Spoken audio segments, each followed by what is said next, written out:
יש 3 אנשים ספציפיים שיכולים להגיד לכם אם השיר שלכם מוכן לצאת. רוב היוצרים משמיעים את השיר שלהם ליותר מדי אנשים, ולכן הם מקבלים המון תגובות שונות. אחד אומר שהפזמון מדהים, ואחד אומר שזה דווקא החלק הכי פחות טוב בשיר. אחד חושב שהשיר ארוך מדי, ואחד בכלל אומר לכם, תחליפו סגנון. ובסוף, במקום לקבל בהירות, אתם רק נהיים יותר מבולבלים. עם הזמן הבנתי שאני לא צריך את הדעה של כולם. אני צריך קבוצה מצומצמת של אנשים שאני סומך עליהם.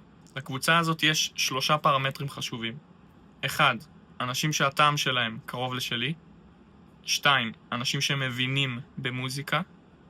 3. אנשים שלא מפחדים להגיד לי את האמת בפנים. גם כשהיא לא נעימה. אני קורא לאנשים האלה מאזיני אמת.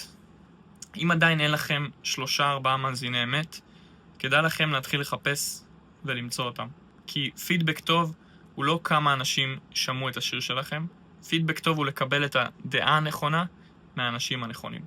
ולפעמים 3 אנשים שאתם סומכים עליהם באמת, עדיף מאשר 300 איש שאתם לא סומכים עליהם. יצירה נעימה.